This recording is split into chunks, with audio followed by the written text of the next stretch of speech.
Puneți armele, remote!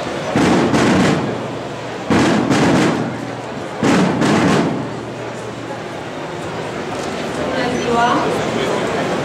Excelențele voastre, domnilor ambasadori,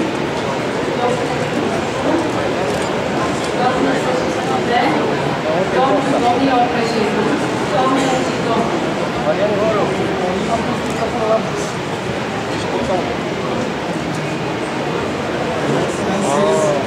Ambassadors, Minister, President, ladies and gentlemen.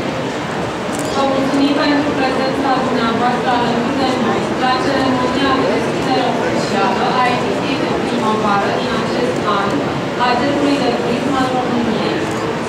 Thank you for your being here today with us at the official opening and second edition of the Romanian Tourism Fair. Începând de astăzi și până duminică, 18 martie, Romexpo își va deschide porțile pentru cea de-a 27-a ediție a Centrului de Turism al României, eveniment organizat în parteneriat cu Camerele de Comerț și Industrie din România, Asociația Națională a Agențiilor de Turism din România, Federația Patronatelor Dar nu mi l-am dat, că se duce să-l pună. Asociația Națională de Turism Rural, Ecologic și Cultural se duce Alexandru să-mi pună microfonul. și OPTV, Organizația Patronală a Turismului Balnear din România. Until Sunday, March 18, Romexpo will open its gates for the 57th edition of the Romanian Tourism Fair. It is organized with the support of the Romanian Chambers of Trade and Industry, the National Association of Travel Agents in Romania, the Federation of Employers in the Romanian Tourist Sector, the National Association for Rural, Ecological and Cultural Tourism, and the Organization of Employers in Spa Tourism in Romania. Ediția de primăvară a Centrului de Turism al României va reuni un număr de 230 de firme pe o suprafață de 15.000 de metri pătrați.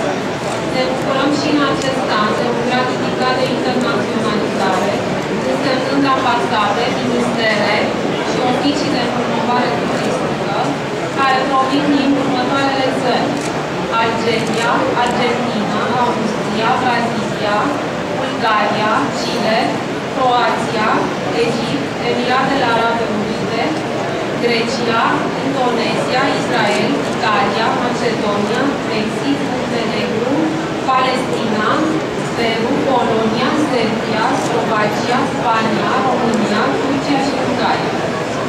This 8th edition of the Romanian Tourism Fair 2012 will bring together 230 companies in an area of over 15,000 square meters.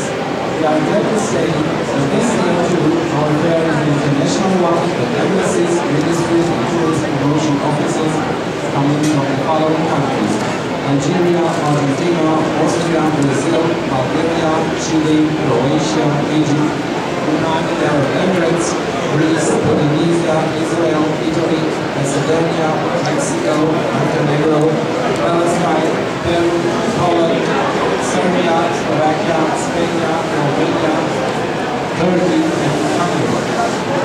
În principal la tur sunt prezentate oferte de turism pentru sezonul estival, atât în România cât și în străinătate, turism cultural rural și turistic, turism de tratament, destinații ecologice, croaziere, turism de aventură. În același timp, companiile participante vor prezenta sub conceptul Instant Booking oferte și discounturi atractive, valabile doar în perioada desfășurării evenimentului. The fair principally presents offers for the summer season, both in Romania and abroad, from the cultural, rural and business tourism, spa tourism, exotic destinations, cruises and adventure tourism. At the same time, participants will present the concept instant booking, offers and attractive discounts which are only valid for the time of their launch. Pentru turismul interesat, am pregătit un bogat program de manifestări conexe, conferințe de seminarii, programe artistice, lansări de carte, expoziții de fotografie, dar și o serie de premii interesante oferite de către unele dintre firmele participante la tur. E vorba despre Travel Mix, Direct Booking, Altour, Eurolines România, revista Vacanță la țară, de lux Ecolicios, Central Plaza Motelul Piatra Neamț, revista Traveler Magazine și AMS World Lab.